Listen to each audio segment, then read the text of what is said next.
Hello everyone, welcome to smart learn channel. आज की इस वीडियो में हम बात करेंगे 7th यूनिट ईसीसी की एनआईयूएस की करने वाले हैं।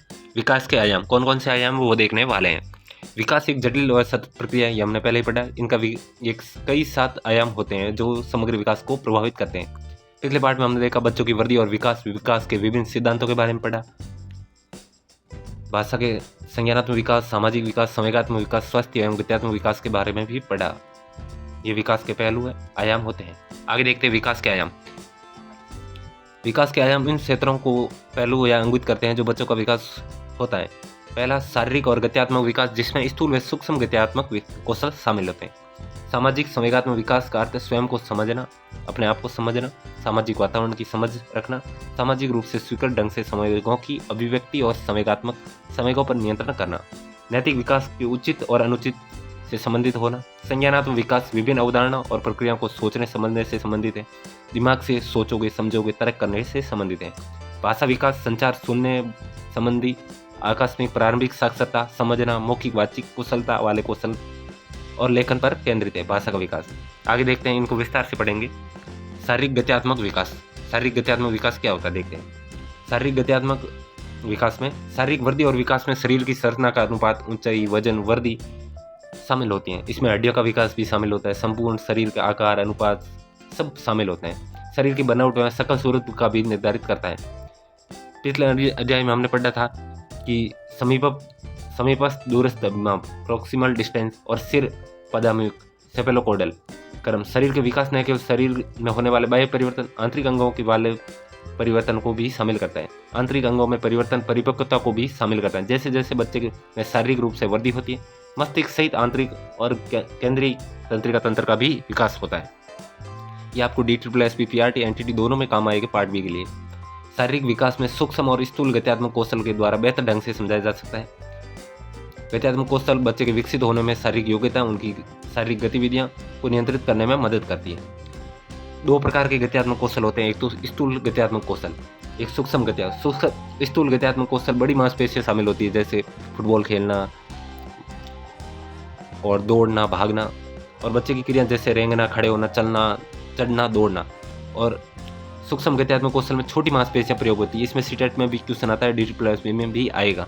हाथ की अंगुलियों का प्रभावशाली रूप से इस्तेमाल करना, प्रयोग करना, उसे कुचली का हाथ और आंखों का समन्वय करना, जिससे ये योग्यता होती है वह आंखों से जो देखा है उस हाथों की गतिविधियों के साथ मिलान करती है। सूक्ष्म गत्यात्मक कौशल का विकास बच्चों जिन चीज़ों को पकड़ते हैं, कप, क्रेन, क्रेयॉन, किताब, पन्ने पलटना, बटन बंद करना, जिप बंद करना, ये इसके उदाहरण हैं।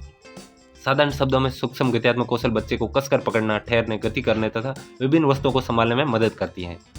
आगे देखते हैं, शारीरिक विकास जीवन पर्यंत चलने वाली प्रक्रिया है। हालांकि वृद्धि की प्रकृति और दर की अवस्था के अनुसार भिन्न भिन्न हो सकती हैं। प्रत्येक बच्चा गति रफ्तार से विकसित होता है। कुछ बच्चे हैं ना, वो तेजी से बढ़ते हैं, कुछ उतनी तेजी से नहीं बढ़ते हैं, परंतु यह अर्थ नहीं है कि शारीरिक रूप से अपरिपक्व और अविकसित हैं। प्रत्येक बच्चा अपने आप में अलग होता है, स्पेशल होता है। इसलिए जीन का समूह तथा वातावरणीय दशा समान होने पर बच्चों की व्यक्तिगत विभिन्नता देखने को मिलती है। साथ साथ शारीरिक विकास में लैंगिक विभिन्नताएं भी देखी जा सकती है। आगे देखते हैं, सामाजिक संवेगात्मक विकास। इसमें क्या होता है, अलग अलग तरीके से बात करना, पड़ोसी से कैसे बात करना, शिक्षक और दोस्त से भिन्न भिन्न तरीके से कैसे बात करनी है। तो जब बच्चा एक जटिल समाज में कदम रखता है तो वह समाज के नियमों कानूनों को नहीं जानता। धीरे धीरे वह दूसरों के साथ बातचीत करके, दूसरों से संबंध स्थापित करके सामाजिक नियमों का पालन करना सीख जाता है। धीरे धीरे कि दूसरों के साथ कैसे संबंध स्थापित करना है, कैसे बातचीत करनी है, गुरुजनों के साथ कैसे बातचीत करनी है। ये सामाजिक विकास के अंतर्गत आता है, जिसमें सामाजिक गतिविधियों में भाग लेना, शामिल होना, सामाजिक समूहों का हिस्सा होने के अर्थ को समझना भी शामिल होता है। बच्चा एक सामाजिक प्राणी है जिससे भरपूर जीवन जीने के लिए अन्य प्राणियों के साथ जुड़ने की आवश्यकता होती है। संवेगात्मक विकास बच्चों की भावना और संवेगों का उल्लेख करता है। जैसे कुछ संवेग है, खुशी, डर, क्रोध आदि, ये बुनियादी संवेग। इससे पूछा जाता है बुनियादी संवेग कौन कौन से, खुशी, डर और क्रोध, क्योंकि व्यक्ति के चेहरे के भाव को देखकर उसका अनुमान आसानी से लगाया जा सकता है। कुछ संवेग लज्जा, शर्म, अपराध, ईर्ष्या करने आदि को जटिल संवेगों के रूप में वर्गीकृत किया जा सकता है, क्योंकि इन्हें किसी चेहरे के भाव को देखकर आसानी से नहीं पहचान सकते हो। ईर्ष्या को, अपराध को, ये जटिल संवेग है। बच्चे कुल मूलभूत संवेग के साथ जन्म लेते हैं, जटिल संवेगों के समय के साथ विकसित होते हैं। जन्म के साथ मूलभूत संवेग होते हैं खुशी, डर, क्रोध। आगे देखते हैं, जब आप 6 साल के थे, आपने माता पिता को अपना प्यार, गुस्सा दिखाने के कौन कौन से तरीके अपनाएंगे। आगे देखते हैं, इनमें से कुछ बदलाव हमारे संवेगात्मक परिपक्वता तथा कुछ वातावरण से अधिगम के परिणाम स्वरूप प्राप्त हो सकते हैं। संवेग में प्रकटीकरण की सांस्कृतिक विभिन्नताएं अपना अस्तित्व रखती है, क्योंकि प्रत्येक संस्कृति में अपने बच्चे को अपने संवेग को प्रकट करने के लिए अलग अलग तरीके सिखाती है।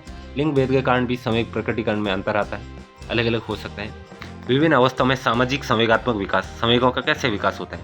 शैशव अवस्था में देखते हैं, शिशु अपने आसपास के लोगों से मुस्कुराकर, रोककर, बुदबुदाकर, किलकिलाकर आदि से बातचीत करते हैं। ये सभी क्रियाएं शिशु के अन्य लोगों से बातचीत को बनाए रखती हैं। जब शिशु को सकारात्मक प्रतिक्रिया या प्रेरणा मिलती है तो वह सामाजिक रूप से विकसित होने के लिए प्रोत्साहित होता है। 6 से 8 महीने के शिशु अपनेपन की भावना का विकास होता है, ये याद रखने योग्य बात है, तथा अपने माता पिता को अन्य परिचित लोगों से जुड़ने लगता है। ऐसा देखा है कि शिशु अजनबी लोगों को देखकर असहज अनुभव करता है, रोने लग जाता है। आप किसी को प्रथम वर्ष पूरा होने पर भी उसमें देखभाल करने वालों लोगों से अलग होने का डर बना रहता है। चिंता धीरे धीरे कम होने लगती है। शिशु विशेष प्रकार का लगाव विकसित होने लगता है। 2 वर्ष की आयु तक बच्चे अपने माता पिता से थोड़े अलग होने लगते हैं। जिस काम को वे नहीं करना चाहते उसे न कहकर स्वेच्छा दिखा देते हैं। कोई काम नहीं करना चाहता है तो न कहकर मना कर देता है। प्रारंभिक बाल्यावस्था, ये 2 से 5 वर्ष की आयु में बच्चों के स्वयं प्रति जागरूकता हो जाती है अपने आप के प्रति। उसमें अभिवृत्तियाँ, पसंद नापसंद, कार्य करने के तरीके विकसित हो जाते हैं। सामाजिकरण एक प्रक्रिया है जहाँ बच्चे समाज का एक जिम्मेदार व्यक्ति बनने के लिए कौशल अर्जित करता है। मुख्यतः बच्चे अपने माता पिता के साथ सामाजिक होते हैं, उन्हें सही या गलत का अंतर समझाते हैं, उन्हें अच्छा आचरण विकसित करने में सहायता भी करते हैं। जैसा कि बच्चे अपने माता पिता का अवलोकन तथा उनका अनुकरण भी करते हैं, उनके आदर्श यानी रोल मॉडल होते हैं। आप रोल मॉडल मानते होंगे, कोई इन्फ्लुएंसर, सोशल मीडिया इन्फ्लुएंसर जैसे ही वो मानते हैं। और सुदृढ़ पहचान प्रक्रिया समाजीकरण में सहायता करती है। पूर्व विद्यालय बच्चों का सामाजिक संसार बढ़ता जाता है। वे अब इस संसार में स्कूल तथा आस पड़ोस के समकक्ष बच्चों को शामिल करते हैं। अपने समकक्ष बच्चों के साथ बातचीत तथा सहयोगात्मक खेल में व्यस्त रहने लगते हैं, जो दूसरों के साथ संबंध रखने तथा सामाजिक परिस्थितियों को समझने का बेहतर आधार प्रदान करता है। लिंग के आधार पर अपनी मनोवैज्ञानिक पहचान बनाना शुरू कर देते हैं। उस लिंग आधारित उपयुक्त व्यवहार करने लगते हैं। लिंग आधारित भूमिकाओं को पहचान उनके कारक जैसे कि लिंगों के मध्य जैविक विभिन्नता, लड़के और लड़कियों के माता पिता व अन्य द्वारा सामाजिकरण तरीके पर निर्भर करता है। आगे देखते हैं नैतिक विकास कैसे होता है। नैतिक शब्द कहाँ से आया? मोरल शब्द मोरस शब्द से लिया गया, जिसका अर्थ है शिष्टाचार या आदतें। सरल शब्दों में ये सही या गलत की अवधारणा समझता है। इसमें नैतिक व्यवहार, नैतिक तर्क, निर्णय शामिल होते हैं। नैतिक व्यवहार नैतिक रूप से सही कार्य करने के लिए प्रेरित करता है। नैतिक तर्क सही और गलत विकल्प को इस विमर्श को संदर्भित करता है। नैतिकता का मतलब कौन सा सही है, कौन सा गलत है, उस पर तर्क। आगे देखते हैं बच्चों में नैतिक तर्क का विकास कहाँ होता है। बहुत से मनोवैज्ञानिकों ने बच्चों के नैतिक विकास की व्याख्या की। हम जिन प्याजे तथा कोलबर्ग द्वारा सुझाई गई अवस्थाओं का अध्ययन करेंगे। जिन प्याजे के अनुसार बच्चों को नैतिक विकास खेल के दौरान खेल के नियमों, उनकी समझ का अवलोकन करके समझा जा सकता है। नैतिक विकास 2 अवस्थाओं का उल्लेख है, नियम पालन की नैतिकता और रजामंदी की नैतिकता। आगे देखते हैं नियम पालन की नैतिकता। हेट्रोजीनियस, बच्चों का मानना है कि नियम सार्वभौमिक है, पहले से ही बनाए सभी के लिए है, जो कि किसी बाहरी प्राधिकरण के द्वारा तय किए गए हैं या थोपे गए हैं कि यह पालन करना जरूरी है। वे मानते हैं कि नियमों का बदला नहीं जा सकता, परंतु जो नियमों को तोड़ेगा उसे दंड अवश्य मिलेगा। क्योंकि बच्चे नैतिक विकास की इस अवस्था में नियमों के अपरिवर्तनशील मानते हैं, कभी इन नियमों को परिवर्तन के प्रति कोई लचीलापन नहीं दिखाते। रजामंदी की नैतिकता, ऑटोनोमस, जैसे जैसे बच्चे बड़े होते हैं उन्हें नैतिकता की समझ ज़्यादा लचीली होने लगती है। बच्चे विश्वास करने लगते हैं कि वे विश्वास करते हैं कि नियम सभी लोगों के लिए होते हैं तथा यदि ऐसा नहीं है तो सभी की सहमति से उन्हें बदला भी जा सकता है। ये तो जिन प्याजे के 2 अवस्था दी, नियम पालन की नैतिकता हेट्रोजीनियस और रजामंदी की नैतिकता ऑटोनोमस। कोलबर्ग के अनुसार नैतिक विकास के 3 चरण दे रखे हैं, ये सभी को पता होगी। पूर्व पारंपरिक नैतिकता, उत्तर पारंपरिक नैतिकता। पूर्व पारंपरिक नैतिकता स्तर में बच्चे अपने आसपास के लोगों को सही गलत की समझ सीखते हैं। बाह्य कारक जैसे स्वीकृति, अस्वीकृति, पुरस्कार, दंड के द्वारा निश्चित होता है। इस प्रकार बच्चे का व्यवहार आज्ञा पालन, दंड की ओर प्रवृत्त होता है। जैसे जैसे ही बच्चा मध्य बाल्यावस्था में पहुंचता है, उसकी पारंपरिक संबंधों को तथा नैतिक आचरण को समझने की क्षमता बढ़ जाती है तथा ये किशोर अवस्था तक लगातार विकसित होती रहती है। आगे देखते हैं पारंपरिक नैतिक अवस्था में बच्चे ये विश्वास करते हैं अगर नियम समाज की भलाई के लिए नहीं है तो उसे बदला जा सकता है। पारंपरिक अवस्था में, उत्तर पारंपरिक अवस्था में बच्चा सार्वभौमिक नैतिक सिद्धांतों, अपनी आत्मा की आवाज़ पर चलता है, बाह्य प्रभावों से प्रभावित नहीं होता है, लोग क्या कह रहे हैं उसके बारे में नहीं सोचता है। एक व्यक्ति सार्वभौमिक नैतिक सिद्धांत जैसे जीवन के मूल्यों को मूल्य के क्रम में सर्वोपरि रखता है, उसके लिए नियम और कानून तोड़ा भी जा सकता है, जैसे इंच की कहानी थी। आगे देखते हैं संज्ञान का विकास। इसमें जानना, सोचना, याद रखना, पहचानना, वर्गीकरण करना, कल्पना करना आदि प्रक्रियाएं शामिल हैं। स्विस मनोवैज्ञानिक पियाजे के अनुसार बच्चे नए विचारों, चुनौतियों को अनुभव कर संसार के बारे में अपनी जानकारी या समझ बनाते, अंडरस्टैंडिंग बनाते। वे आपस में पारस्परिक क्रिया के द्वारा अपने ज्ञान का सर्जन करते हैं, अब नए ज्ञान का क्रिएट करते हैं, मतलब नया ज्ञान बनाते हैं, सर्जन करते हैं। संज्ञानात्मक विकास बच्चे की परिपक्व और प्रौढ़ होने के साथ बढ़ता जाता है। बच्चा बड़ा होगा, परिपक्व होगा तो उसकी संज्ञानात्मक विकास भी बढ़ता जाएगा। पियाजे के संज्ञानात्मक विकास की 4 अवस्थाएं बताई गई हैं। ये अवस्था सभी व्यक्तियों में समान रूप से प्रकट होती है। किसी भी एक अवस्था को छोड़ा नहीं जा सकता कि ये किसी में है ही नहीं। फिर भी जिस गति से बच्चे इन अवस्थाओं से गुजरते हैं उनमें व्यक्तिगत अंतर कुछ सीमा तक भिन्न होता है। ये 4 अवस्थाएं देख लो। संवेदी संक्रियात्मक अवस्था 0 से 2 वर्ष में, पूर्व संक्रियात्मक अवस्था 2 से 7 वर्ष में, मूर्त संक्रियात्मक अवस्था 7 से 11 वर्ष में, अमूर्त संक्रियात्मक अवस्था 11 से वर्ष तथा अधिक। छोटा होता है तब संवेदी, पूर्व संक्रियात्मक 2 से 7 वर्ष का होता है। देख लो चित्र में। ये बहुत ही इंपॉर्टेंट अवस्था है, इनको रट लो, इंग्लिश में याद कर लेना। Sensory motor, pre operational, concrete operational और फॉर्मल स्टेज, SPCF याद रख लेना, निमोनिक्स है। आगे देखते हैं संवेदी संक्रियात्मक अवस्था में क्या होता है। जिन पियाजे ने प्रस्तुत किया संज्ञानात्मक विकास की पहली अवस्था को संवेदी संक्रियात्मक अवस्था कहते हैं। संज्ञानात्मक विकास का यह चरण जन्म से लेकर 2 वर्ष की अवधि तक पूरा होता है।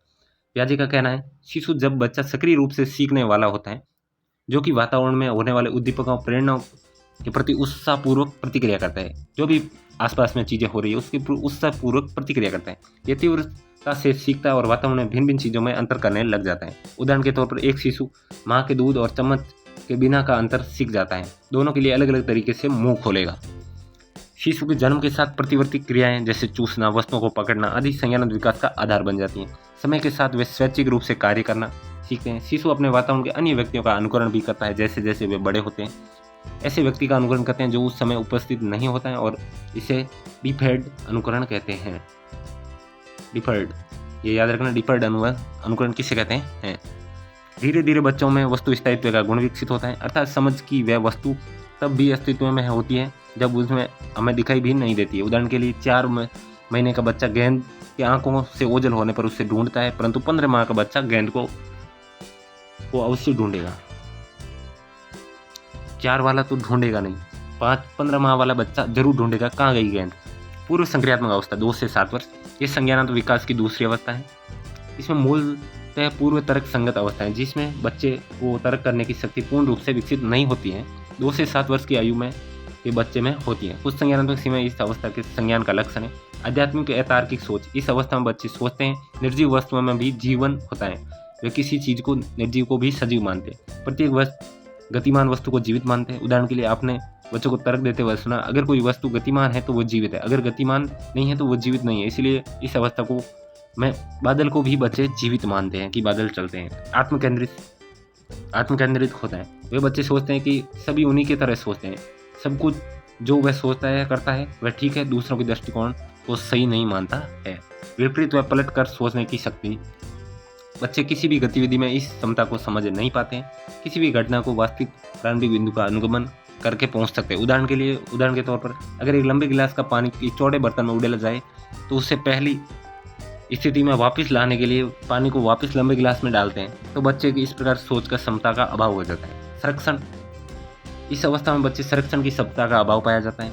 ऐसा तब होता है जब बच्चे को समझने में असफल होते हैं कि वस्तु के बाह्य आकृति बदलती है परंतु वस्तु की भौतिक प्रकृति में कोई परिवर्तन नहीं आता है, वह पहले जैसी रहती है। उदाहरण के लिए अगर हम पानी को समान मात्रा में एक लंबे और चौड़े 2 गिलासों में उड़ेलते हैं, बच्चे से पूछते हैं कि किस गिलास में ज़्यादा है, बच्चा का इशारा उस गिलास की तरह होगा जिसमें पानी ज़्यादा लगता है। इन क्षमताओं के अभाव के कारण बच्चे की विविध प्रेक्षेपीय परिस्थितियों को समझना तथा एक से अधिक विशेषता वाली वस्तुओं को वर्गीकरण करना कठिन हो जाता है। आगे देखते हैं मूर्त संक्रियात्मक अवस्था। मूर्त संक्रियात्मक अवस्था की अवधि 7 से 11 वर्ष के बीच होती है। इस अवस्था में पूर्व संक्रियात्मक अवस्था का अंत हो जाता है। बच्चे तर्क शक्ति का विकास हो जाता है, परंतु वे काल्पनिक परिस्थितियों में तर्क शक्ति का प्रयोग करने में कठिनाई होती है कि तर्क वो भी काल्पनिक।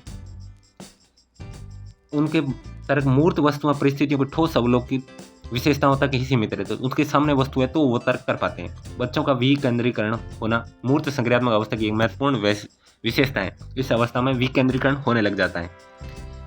इस अवस्था में बच्चों की समझ वस्तु को केवल एक पहलू पर केंद्रित नहीं रहती है। वर्गीकरण करने समय वे एक से अधिक पहलुओं पर भी ध्यान रख सकते हैं। उनके पास विचारों में विपरीत या पलट कर सोचने की शक्ति होती है, पलटवार आ जाता है। वे अपनी एक क्षमता क्रमबद्ध भी उस तरह की आयु तक सीख जाते हैं। बच्चे अब वस्तुओं को उनकी परिभाषित विशेषताओं के आधार पर क्रमबद्ध कर सकते हैं। ये गुण क्रमबद्धता कहलाता है। क्रमबद्धता आ जाती है। उदाहरण के लिए विभिन्न आकार की पेंसिल एक समूह में घटते या बढ़ते क्रम में लगा देते हैं। ये सभी विशेषताएं संज्ञानात्मक विकास की पूर्व से सक्रियात्मक अवस्था वाले बच्चों की तुलना में उन्हें बेहतर समस्या समाधान करता बना देती है। अब देखते हैं अमूर्त संक्रियात्मक अवस्था 11 वर्ष या अधिक वाले बच्चे में। ये 11 वर्ष से आरंभ होती है। यहाँ किशोर उच्च मानसिक क्षमताओं वाले कार्य करने योग्य हो जाते हैं।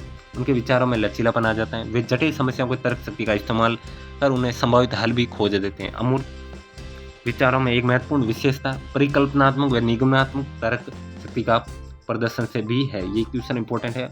परिकल्पनात्मक और निगमनात्मक तर्क कौन सी अवस्था में देते हैं?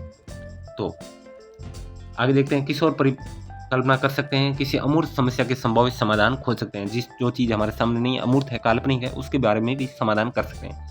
उनमें सबसे सही समाधान का चयन भी कर सकते हैं। आगे देखते हैं भाषाई विकास और संप्रेषण और निर्गत साक्षरता।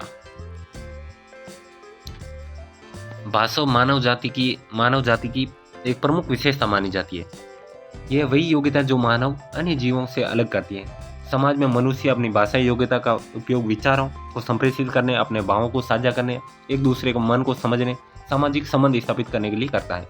भाषा चिंतन करने, सीखने, आसपास के संसार को समझने का प्रमुख माध्यम है।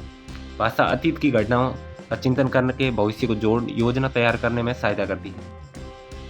भाषा काम करने की रणनीतियाँ विचारों को जोड़ तोड़ कर का मूल्यांकन करने में भी मदद करती है। मुख्य रूप से भाषा एक उपकरण के रूप में अनुभूति और उसके समझने का में विपरीत सहयोग प्रदान करती है। जैसे हम सोच सकते हैं, अगर हम भाषा नहीं हो सकती तो मैं बोल नहीं सकता, आप सुन नहीं सकते, समझ नहीं सकते मेरी भाषा कौन सी।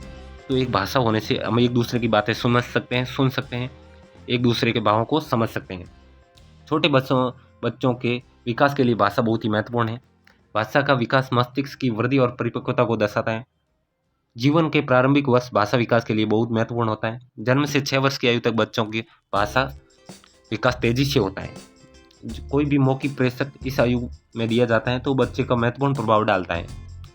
अच्छे अवसर मिलेंगे तो बच्चे का भाषा विकास बहुत तेजी से हुआ है। सामान्यतः भाषा का विकास सभी मनुष्यों में समान रूप से होता है, परंतु आयु तथा गति जिससे बच्चा भाषा के विकास के प्रतिमान पर पहुंचता है भिन्न भिन्न होता है। सामान्यतः लड़कियों में भाषा के विकास लड़कों की अपेक्षा में तेजी होता है। हालांकि बाद में दोनों भाषा की जटिलताओं को समान रूप से प्राप्त कर लेते हैं। भाषा सुनने, बोलने, पढ़ने, लिखने का ग्रहण करके अभिव्यक्ति करके सीखी जाती है। इसे शॉर्टकट सुबोपली, सुनना, बोलना, पढ़ना, लिखना, ये भाषा के कौशल है। बच्चे में भाषा का विकास। जन्म के बाद शिशु हंसकर, रोककर, किलकिलाने की ध्वनि के साथ संप्रेषण प्रारंभ कर देता है। वे अपनी बातें इशारों के माध्यम से समझते हैं। 4 महीने की आयु तक इन ध्वनियों की प्रकृति बदल जाती है। शिशु अपने मौखिक क्षमता अलग अलग आवाज़ों को प्रदर्शित करने लगता है। आयु के प्रारंभ में 6-7 महीने कूकने की ध्वनि वास्तविक भाषा जैसे तुतलाना, उदाहरण बाबा, मामा आदि विकसित हो जाती है। संप्रेषण पूर्व की भाषा कौन कौन सी है? रोना, किलकिलाना, तोतलाना, इशारे करना। संप्रेषण की भाषा बोध, उच्चारण, शब्द भंडार, वाक्य रचना, ये संप्रेषण की भाषा है। बच्चे भाषा के प्रयोग से पहले उसे अच्छी तरह से समझना सीखते हैं, सुनते हैं, पहले अच्छे से सीखते हैं। वे पहले भाषा को समझते हैं, फिर उनका स्वयं प्रयोग करते हैं।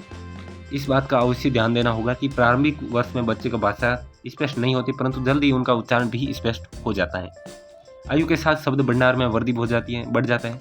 जीवन प्रारंभिक वर्षों में शब्द जो अपने शब्द भंडार में जोड़ते हैं वे अर्थपूर्ण होते हैं। वे तेजी से नए शब्दों का ग्रहण भी कर लेते हैं और नए शब्दों को सीखे गए शब्दों को शुरू में बच्चे 2-3 शब्दों को जोड़कर अर्थपूर्ण वाक्यांश बनाने लगते हैं, खाना दो जैसे। बाद में बच्चे 3 से अधिक शब्द जोड़कर अलग अलग छोटे वाक्य बनाते हैं। धीरे धीरे बच्चा भाषा संबंधी योग्यता को सीखकर जटिल भाषाओं वाक्यों की रचना करनी शुरू कर देता है। सामाजिक नियमों को सीख लेता है। बाल्यावस्था में भाषा का इस्तेमाल करके भिन्न भिन्न लोगों के साथ बोलने जाने वाली भिन्न भिन्न भाषा हो सकती है। साथ ही भिन्न भिन्न स्थानों पर बोले जाने वाली भिन्न भिन्न भाषा हो सकती है। वह माता पिता, शिक्षक और अपने बड़ों की एक निश्चित प्रकार की भाषा बोलते हैं तथा अपने सहपाठियों के साथ अलग प्रकार की भाषा प्रयोग करने योग्य हो जाते हैं। यह थी आपकी 7वीं यूनिट आगे नेक्स्ट वीडियो आ जाएगा 8वीं यूनिट का। ये बहुत इंपॉर्टेंट है DSSS PRT के लिए भी, CTET के लिए भी, जो भी आप टीचिंग एग्जाम दोगे उसमें बहुत ही इंपॉर्टेंट रहने वाला है। तो वीडियो को एंड तक देखना, लाइक कर देना, चैनल को सब्सक्राइब कर देना। या अगर PDF चाहिए तो टेलीग्राम चैनल का लिंक डिस्क्रिप्शन में है, वहाँ जाके ज्वाइन